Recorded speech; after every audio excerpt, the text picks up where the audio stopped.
What's up, everybody? Thralls Metal here once again. I'm the Croc Nick, and I am back with yet another States of Metal. And today we are going to go over the smallest state of the Union, Rhode Island, shown here at actual size. So what do I know about Rhode Island, other than the fact that it is really small? And arguably it's not actually an island. I mean, there is a section of Rhode Island that is actually an island that is called Rhode Island, but it's not the entire state. Again, here in America, we like to be confusing about everything. Yeah, pretty much everything about Rhode Island is small. Even its state motto is just simply the word hope.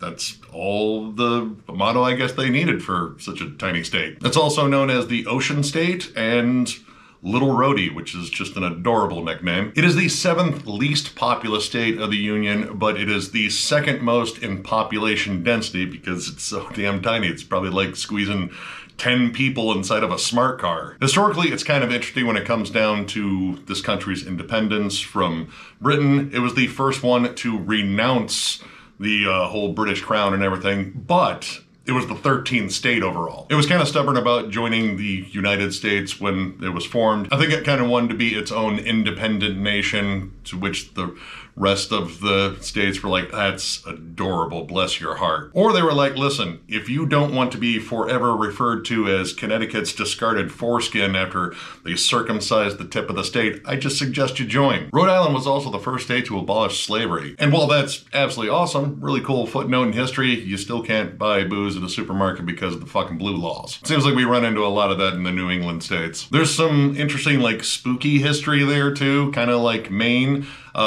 The house that the Conjuring franchise was based on and that whole story, which I think is probably absolute bullshit. Well, the house is there if you choose to visit it. I think it does like touristy shit and like has ghost hunters in there. I don't know. It all sounds kind of, fishy to me. And there's also a vampire's grave there. They interred a vampire there, quote unquote, a vampire.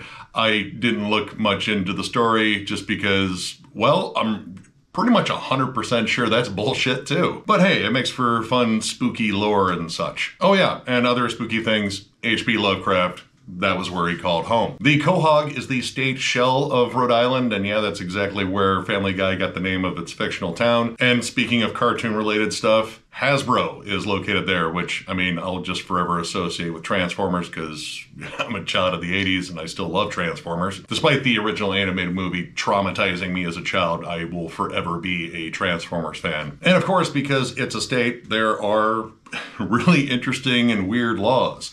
First one I came across was you are not allowed to race horses on a highway. Now, it specifically said racing, like you can't test your horse's speed on the highway. It didn't say much about just like riding a horse on the highway. I don't know if that's a separate law. I didn't look it up. I don't know, I guess horse racing on the highway was like a big problem back then. Another interesting law is you must make a noise while passing on the left. Now, it didn't say specifically like a horn or anything like that. Like you could probably just like roll down your window and yell, hey dickhead, on your left. Again, maybe this was a law formed long before they had car horns or maybe even cars. I don't know, but I guess it's still like an active one. Now, I've never really driven in, the New England states, so I don't know if it's like absolutely necessary you do this stuff because people are crazy drivers out there. I don't know, people are crazy drivers everywhere. Anyway, another interesting law, this one just struck me as oddly specific. You are not allowed to throw pickle juice from a trolley. Again, oddly specific. I don't know what the incident was. I mean, I'm sure it involved pickle juice, but why make a law about something specific like that when you probably should have said, hey, just don't throw shit from the trolley. You'll probably end up like hurting someone or causing an accident. But no, pickle juice specifically. Another one that's adjacent to the weird blue laws, which I don't know why are still in effect in some states. You are not allowed to sell toothpaste and a toothbrush to the same person on Sunday. Generally, the blue laws are more circular around booze, like no buying booze on Sundays because whatever. I don't know, this state here, Ohio, did the same thing for a while and now they just don't give a shit. But toothpaste and a toothbrush, that one doesn't make sense to me at all. I can't even think of like a logical reason to not sell that person both items. But then again, to me, the blue laws are not logical at all. Apparently it is, or at least was illegal to smoke a pipe after sunset. I don't get that one either. Like, seriously, just let them enjoy their pipe. Maybe they had a long, hard day. Maybe it was Sunday and you couldn't buy a bottle of liquor and that was like the one vice to kind of just chill out to. And possibly my favorite, oddly specific law that I found on here, it is illegal to intentionally bite off someone's limb. Again, there must have been like a rash of like some psycho just biting off fingers or something like that. It's like, you know what? We're gonna make this law very specific to him just in case anyone got inspired by it. I wonder if they swallowed it, if that was like a separate charge. Anyway, Rhode Island also has a surprisingly pretty gnarly metal scene. In fact, this one is predominantly a lot of death metal here. Like there's some other stuff as well, but man, the bands that are from Rhode Island are heavier than hell, honestly. And we're gonna kick off with probably one of their most well-known extreme acts with Vital Remains and their 5th album, Dechristianize. This was the first Vital Remains album I ever picked up and I became an instant fan. And honestly, I could have put up any Vital Remains album and I think it probably would have worked because I think they have a pretty awesome discography. But being a Deicide fan for years before I even heard this band, when I heard that Glenn Benton was doing vocals on this, that was enough of a selling point. And then I heard it and I was like, oh my God, this is just absolutely insane. So it was pretty much the studio trio of Glenn Benton on vocals, Dave Suzuki on drums and guitars, and lead guitars specifically, and Tony Lazzaro on guitars as well. I think Dave also played bass on here too. And this is just absolutely punishing, brutal, fast, riffy as hell, but also fiercely melodic. Like, of course, with Glenn on vocals, you're going to draw some comparisons to Deicide, and especially with their very, very straightforward themes about how they feel about Christianity. Yeah, no, it's kind of a natural fit for Glenn. But musically, it is a little bit different than Deicide. Like, of course, it has the fast, thrashy rhythms. Dave Suzuki's drum work, I would say just musicianship on this album is amazing. His drum work is incredible. It's fast, it's tight, lots of blast beats, killer turnovers. But he's also playing bass and doing lead guitars in here, and the leads are amazing. Lots of melody to them. The riff work is generally very punishing, but you get like a lot of cool harmonies on here and such. But man, the leads on here really strike me as very tuneful, lots of melodic phrasing everywhere, and that just kind of like balances out this album with its just punishing, intense sound, and very dynamic too.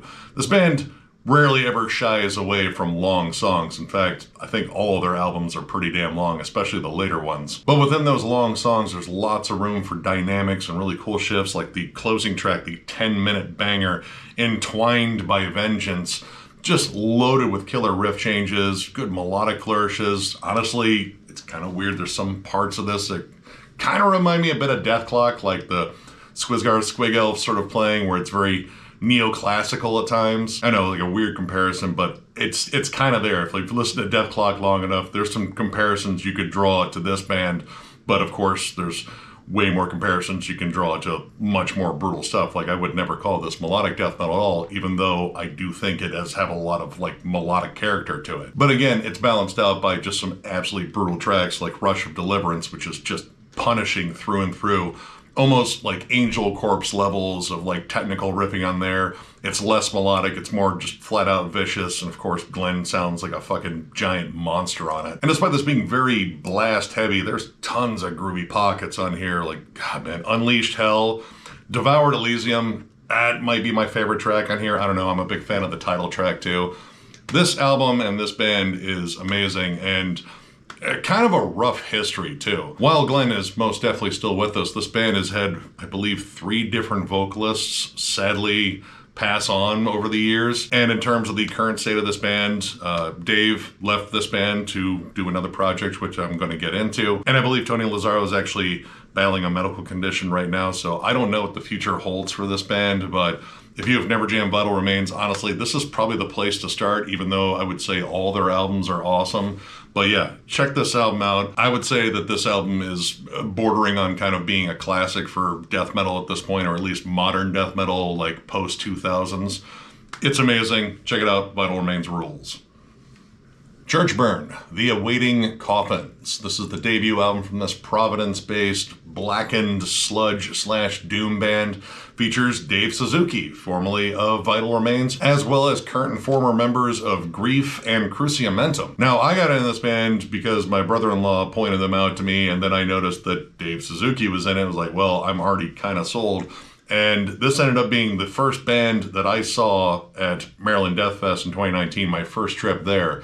And man, did they fucking crush. This band's sound is dark, brooding, slow, it's menacing. The production on here is amazing. That guitar tone in here, it kind of balances out that heavy, sludgy drone with a good death metal crunch to it. You get alternating vocals of higher, ghastly screams and low, cavernous roars. The atmosphere in here is thick and ominous. Their sound, I would say, is almost like a blend of like I Hate God and Hooded Menace, like the heaviest aspects of both. Both of those bands are insanely heavy. A lot of this is like slow and lumbering, lots of big droning riffs, but occasionally you get some breaks in that, like the track 5, which has like some more death metal chugging on there. And there's a really cool transition in that song with a shotgun blast. And then it goes into like this kind of like more up-tempo, kind of Sabbath-y swing. But because Dave's on guitars, they still have like a good knack for melody too. The opening track, Embers of Human Ash, there's some really solid melodic harmonies on there. Granted, they are downtrodden and gloomy as hell. They are still very melodic. But even the melodies don't dull down the fact that the atmosphere in here is just suffocating and dark. Even the cleaner passages on here where they kind of drop out everything and build it back up, there's really no reprieve from the darkness. It just constantly surrounds you on this album. Every song on here is awesome. I dig this whole album. There's even a bonus cover of Return to Eve on here from Celtic Frost. They absolutely nail it. That guitar tone was pretty much built to cover Celtic Frost. But yeah, if you like bands like, again, like Hooded Menace, I would even say like Incantation to a degree. I know on their last album, John McEntee actually did a guest vocal on it. And honestly, Grief/Come to Grief too, very similar. This is just dark and heavy and menacing. If you just like slow, lumbering, sludgy riffs and blackened atmosphere, you're gonna dig this. So check it out. Godless Rising, Rising Hatred. This is the debut EP from this, I don't remember what town. Actually, I think it was just listed as Rhode Island. Probably Providence, that would be my guess. Either way, I'm starting to notice a pattern here with this state and blasphemy. I guess those blue laws piss off everybody. Anyway, this death metal act actually features some ex-members of Vital Remains as well. Paul Flynn actually does all the lead guitars in here, and this is just some punishing, old school, very I would say thrashy death metal, at least in its faster parts. But I would say for the most part, this is very groove-laden, just kind of riff-oriented, old-school death metal. Pretty meat and potatoes, but I kind of like this band's approach. They just latch onto a good riff and hammer it out and then tell you how much they don't like Jesus. Songs like Sacrificed, Mortal Failures, big, solid, catchy riffs. Doesn't really kind of like venture into melodic territory too much. Honestly, it kind of feels like a more like groove-oriented deicide, like, you know, maybe if they did a better job on In Torment and Hell or Incineratum. I would also compare them to like Imprecation and even Gutted, which was hometown band for me. I really dig the vocals on here. They're very dramatic and over the top, but they're well enunciated. You can make out pretty much everything this dude says.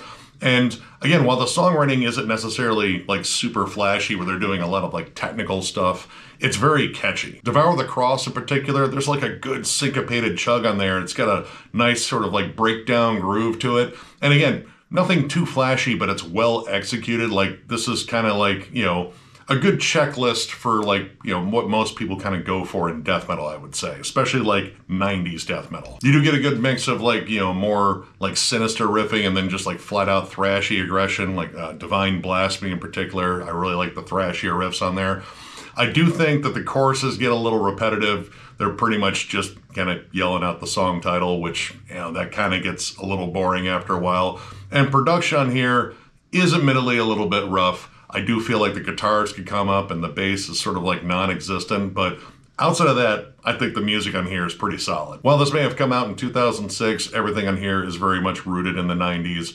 It's got good riffs, it's got good hooks, and yeah, I mean, if you're like a big fan of, I would say Vital Remains, but again, way more groove-laden. I think Gutted is actually a pretty damn good comparison as well, or maybe like just a slower version of Deicide. Either way, check this one out. pretty solid EP. I definitely want to check out some more by this band because I totally forgot about this one up until I started making out lists for this stuff. But yeah, check it out.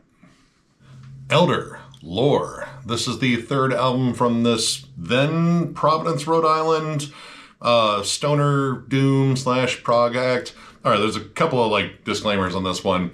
This band, I believe, originated in Massachusetts, then moved to Providence, which I think when this came out, they were still there, and now they live in Germany. So I know I was looking for another good one to throw in Rhode Island, and yeah, I'm just going to go ahead and let the state claim this one. And the other is that stoner doom / prog doesn't necessarily describe their sound now. This band has changed rather drastically. In fact, their last two albums, I feel, kind of have more in common with like Porcupine Tree, albeit with like a little bit of stoner rock to it. But this album, where I got into the band, this is kind of a transitional album, but literally a blend of everything that I think this band does well. You still have the heavy, lumbering, stoner doom style riffs, but proggy songwriting all across the board. Lots of movements within the songs. The songs are long, drawn out, but not in like a stoner doom sense where it's, very monotonous and plodding, like, Monolord and stuff like that.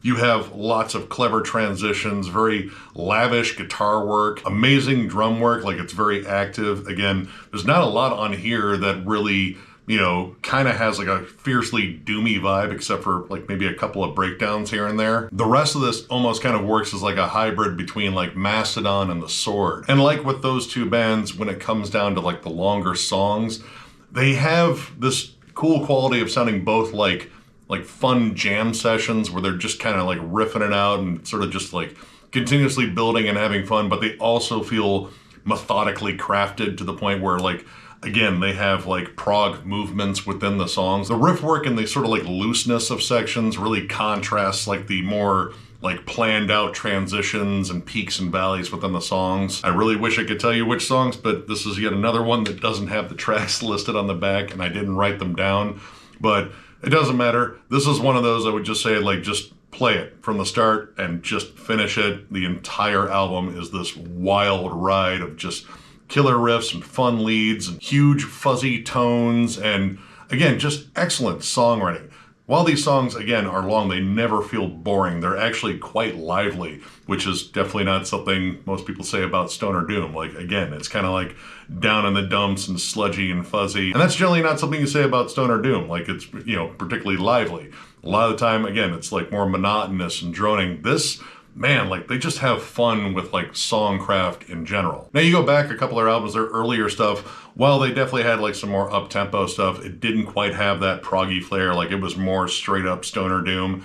This was kind of the tipping point because every album after this really started going more towards the progressive side up until they got to this point with the last two albums. I would say it is more or less just kind of a prog band. Like the riffs are still fuzzy, but it doesn't kind of capture like the balance of all those styles like this album does. Another cool thing that I like about this band in general is most of their music is predominantly instrumental. You do have vocals on here, and I mean, I'll be honest, vocals are not necessarily their strong suit. They often come across as a little flat, but they're not in the songs enough to really just like ruin them. Like a lot of this is about the instrumentation and the songwriting. Honestly, at points the vocals feel unnecessary, but at the same time when they're there, they're not necessarily that bad. They just feel like they could be a little bit better. The production here is absolutely wonderful. It's rich, organic. The guitars have this huge, fuzzy, heavy tone, like, kind of comparable to like High on Fire. And I know that the title track in particular has this really excellent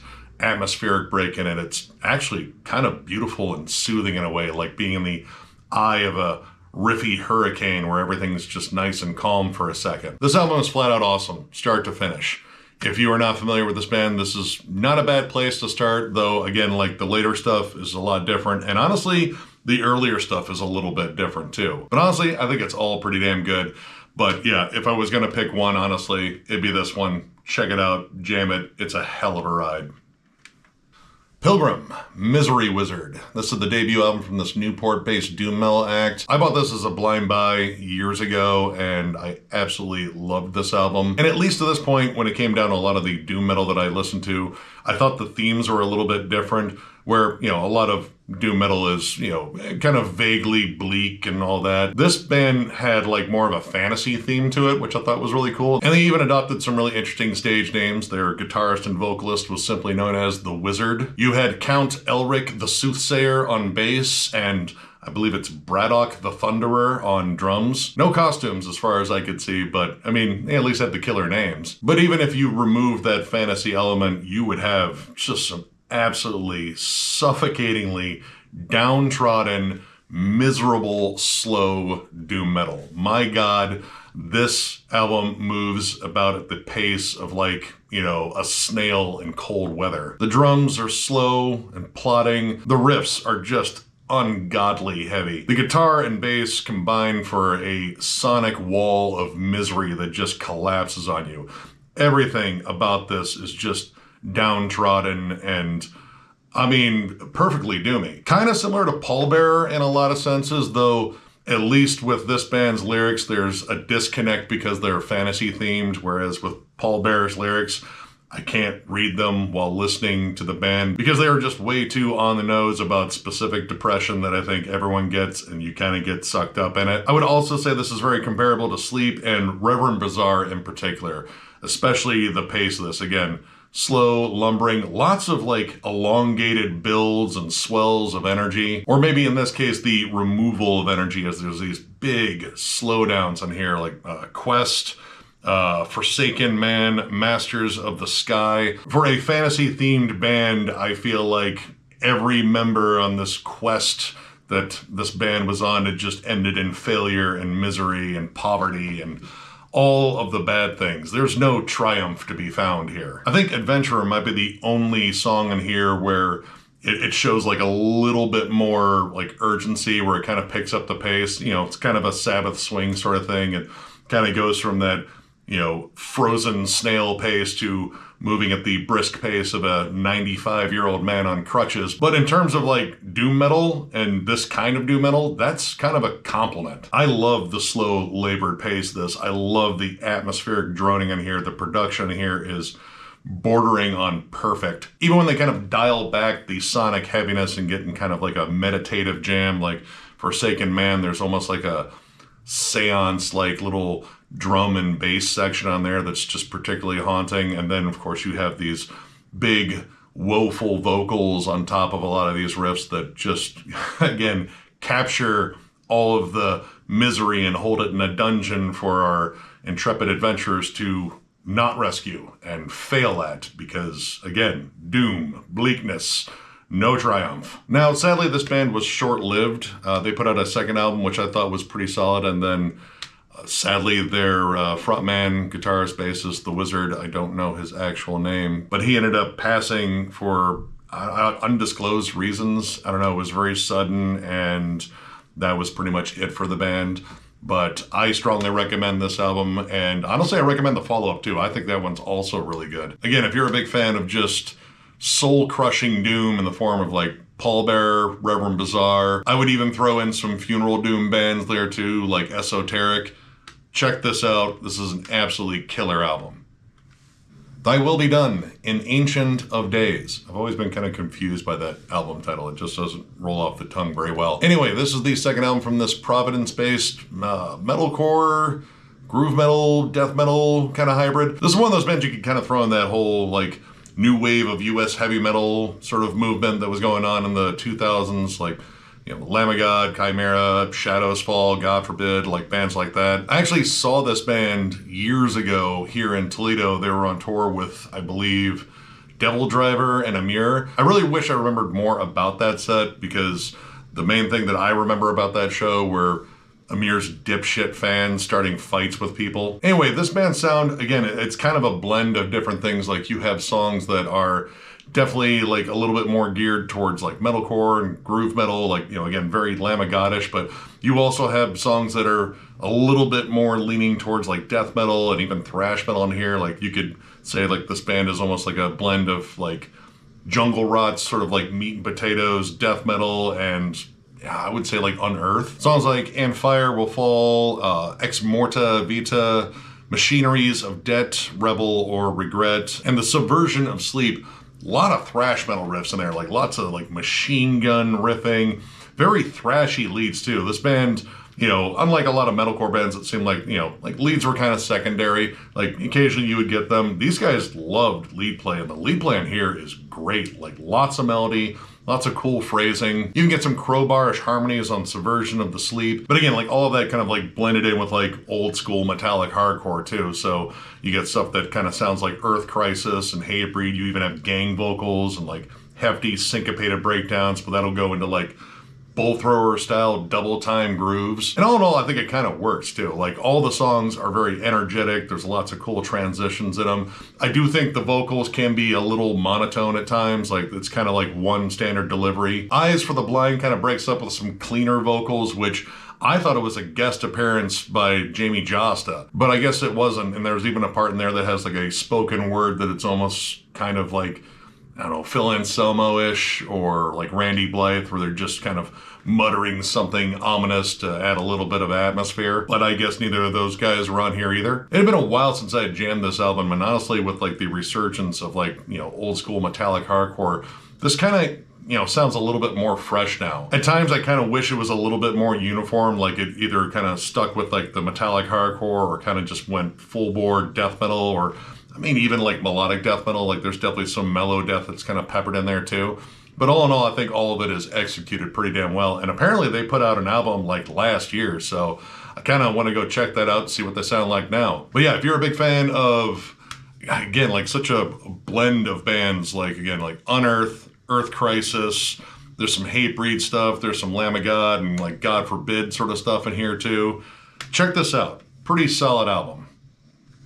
Soul Control, Cycles. This is the lone full length from this Providence-based hardcore act. I was a big fan of Bridge 9 Records. This came out on Bridge 9 Records. And, you know, for a while they were kind of like one of my go-to labels for hardcore. Pale Horse, Striking Distance, I think No Warning was also on Bridge 9. Yeah, I pretty much love that label. And I legit picked this album up just because it was on Bridge 9 years ago. And this is just some raucous, violent, angsty hardcore. Not like necessarily metallic hardcore, like it does have its like groovier, heavier spots with some syncopated riffing, but it's more in that just straight up hardcore vein, like closer to like Sick of It All than say like Earth Crisis. You might get some overlap with a band like, you know, Converge. It's noisy, it's dissonant, it's extraordinarily angsty. Like the opening track, Beyond Words, just comes in heavier than hell. But across this album, you get a good balance of just like seething hardcore with like intermittent thrash metal riffs kind of scattered in there too. The songs are angsty and explosive, but you also have moments of like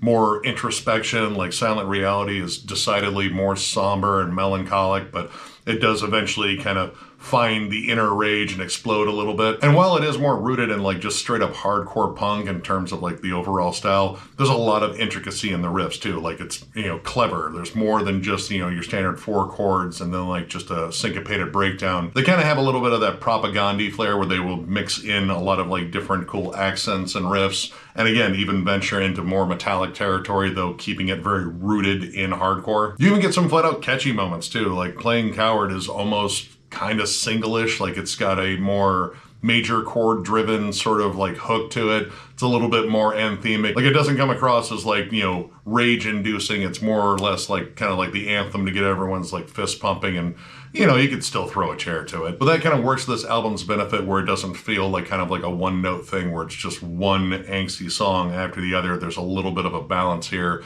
And those more melodic, more emotional moments giving way to like the explosive rage and such, that's kind of a cool dynamic on here. Now, it's been a while since I jammed this one too, and I totally forgot that there was a hidden track on this one, on the title track. You kind of just wait for a little bit. You know, it's kind of a more of a 90s thing. I don't know why we still do hidden tracks. This came out in 2009, so I guess we were still in love with it. But after all the music drops out, you get this acoustic cover of Voodoo Child, which admittedly they do a really solid job. It's just kind of like unexpected. And then after that, you get a series of outtakes that are, well, Family Guy inspired. He's just kind of doing like a Peter Griffin voice and cracking some jokes. It was kind of an interesting end to this. For as serious as a heart attack as I would say like a lot of the subject matter is on here, it was kind of cool to hear like a little bit of levity at the end, even though I had to wait through and get to a hidden track, which I still think is just annoying as hell. At least they didn't do like a, you know, a run of like 18 1-second tracks before you got to it. Either way though, this is pretty damn solid. If you're a big fan of, again, like Striking Distance, No Warning, but also like Propaganda, even Comeback Kid too, if you like those guys. Check this album out. I don't even know if this band's still around anymore, but this one album is definitely worth hunting down if you're just a big fan of hardcore. Howl, Full of Hell. This is the debut full length from this Providence-based stoner / sludge metal act. I pretty much bought this because I saw the absolutely sick album art on here and the fact that it was on Relapse Records, and it was kind of worth spending, what, $14.99, $12.99, whatever it was back then. And I have to say my instincts were pretty good. because this is just an absolutely awesome blend of both of those styles. You have more harsh vocals and harsh atmosphere that is, you know, more associated with sludge metal, but also like big Sabbathy riffs and kind of like this, you know, kind of jam session-esque sort of vibe to some of the songs too. But this band mixed it up a little bit too. Like there's some elements of hardcore, and I would even say death metal. The opening track on here, Horns of Steel, as it's leading in and building, it gets into like a blast beat section.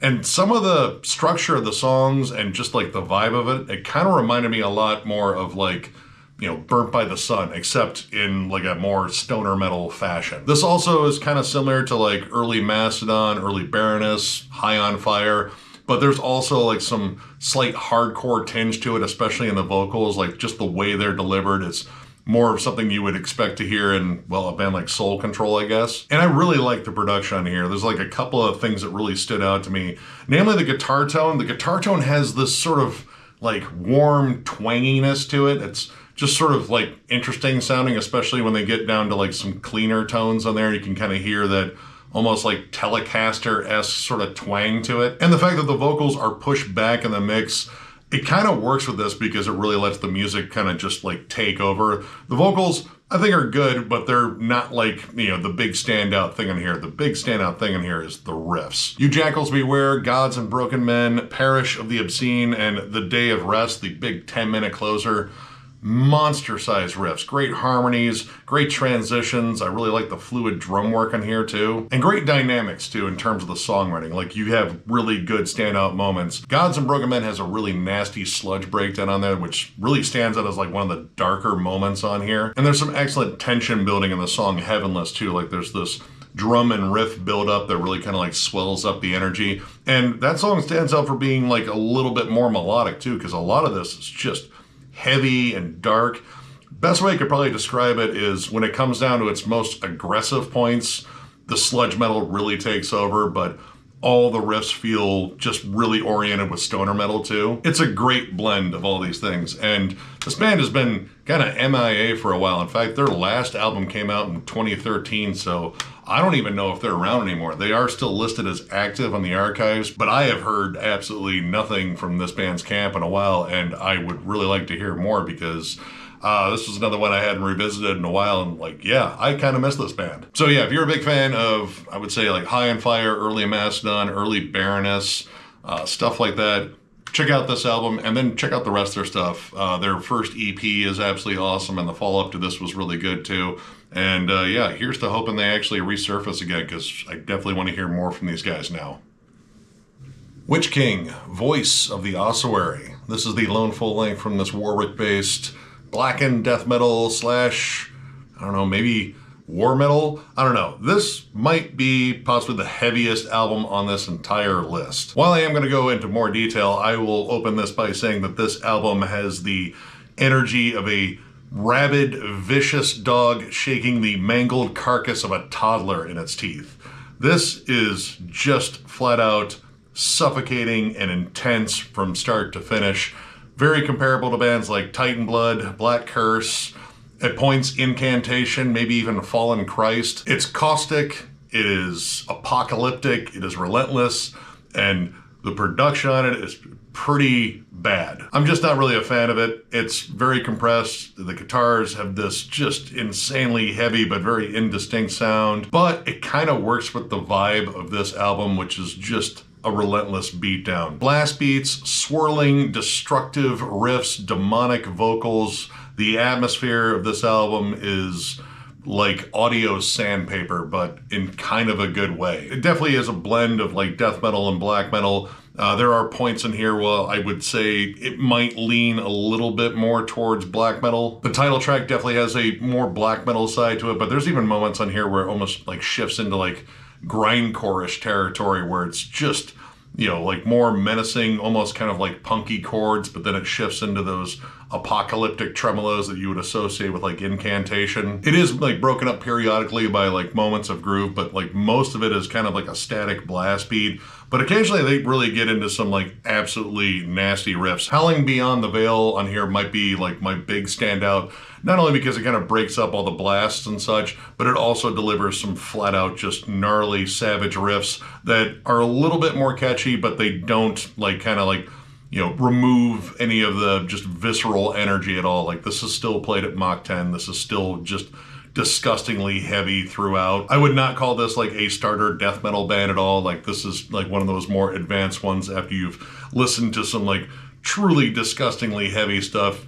Then maybe check out something like this. Jehovah Grinder is also a good standout too because it's kind of like a short, almost like grindy track, and honestly, that song title, I feel like it could have been the band name too. That's honestly a pretty solid band name. Now, an interesting thing for me, at least with this album, is I feel like there's some overlap between the strengths and weaknesses. While I'm not the biggest fan of the production, it does fit exactly with what this band is doing. It's intended to be harsh and visceral, but I still feel like it could have been recorded a little bit better. I do think the drums sound really good. Like the snare in particular, that thing has just got this monstrous pop to it. It sounds like the dude's trying to like hammer a railroad spike into your skull. And while across the board this is just suffocating, menacing, dark, evil as hell, there's not a lot of variety between the tracks, like, you know, picking out ones that really stood out for like big standout moments and such, like a solid riff or a breakdown or just, you know, like an interesting melody that really doesn't pop up anywhere else.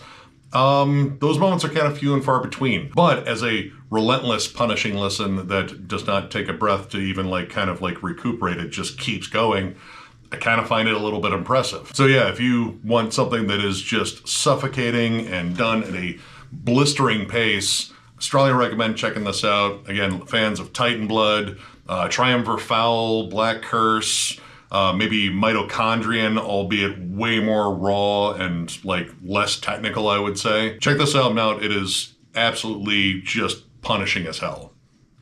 And finally, we have Stench Collector with their lone EP, Effluviatorium du Jour. This is the lone EP from this Pawtucket-based two-man death metal act. I picked this up in Redefining Darkness's distro pretty much just based on like one track I heard and the fact that this cover is absolutely disgusting. And yeah, with a name like that, I had to check it out. Anyway, this short-lived project is just flat out kind of meat and potatoes, gross, old school death metal, very much in the vein of like Autopsy, Obituary, maybe some like Bolt Thrower in there too, Jungle Rot, and it's kind of all about being gross and heavy. In fact, the opening track, which is an intro, which yeah, it's an intro and an EP, and that just seems pointless, but I mean, it does give you instructions on how to cook a house cat. So already kind of a good pace setter for the atmosphere of this album, and then it just goes right into grooves, riffs. It is very much meat and potatoes, but it's rotten meat and the potatoes are rancid, and yeah, it's just filthy and old school, and it reminds me of like death metal that I got into as a teen. I can't remember if I got into the band Seep before I got into this one. I might have got into them at the same time, but they definitely have some similarities, albeit I believe with Seep, it is a drum machine. Here, it is real drums. And honestly, the production here is pretty solid. Like, it's nothing too flashy, but it plays the band's strengths, which are big, simple, disgusting riffs that are just hookier than hell. Occasionally, you do get some blastier moments on Bile Container and Eye Socket Maggots. And occasionally, like, some over-the-top vocals, like the final gurgle on Eye Socket Maggots is particularly nasty and just over-the-top as hell. But yeah, like, this is really just kind of like a no-frills release. It does what it does well. It's short and sweet at about 17 minutes, maybe 15 minutes if you strip out the intro. And it's all about just, again, primal chugging and getting your head moving. And that's exactly what it does. Now, sadly, this band's future is kind of uncertain. They are still listed as active, but after the passing of guitarist, bassist, vocalist Mark Pachek, I don't know if this band's going to continue on. He passed away not too long after this album was released. He was only 36 years old. And while their drummer Sean Chouinard, I'm sorry if I'm screwing up your name, is still present, I don't know if this band's going to continue on because, I mean, I feel like it was, you know, one of those bands where it was just two buddies that got together and decided to make some just grimy old school stuff for fun. So I'm not sure if there ever will be a follow-up or a full length of this, but as a standalone EP, if you're just a big fan of old school death metal, you like it simple and grimy and just chock full of just gross riffs, check this album out. It's a lot of fun. And if this ends up being the only thing they ever release, it's still pretty damn awesome. So yeah, check them out.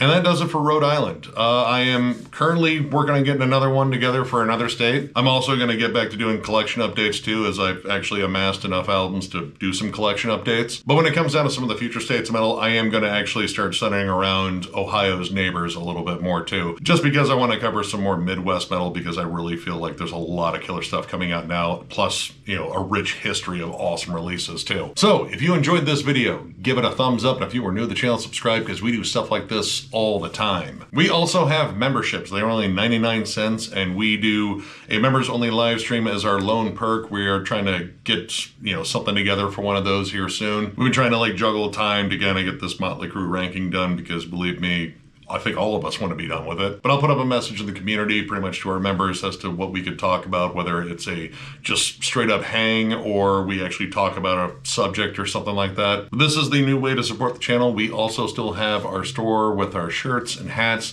That is linked down below in the video description. And again, if you would like to become a member of this channel, there is a join button somewhere down here. And of course, thank you guys so much for every bit of support you guys have given us. It has been amazing doing this.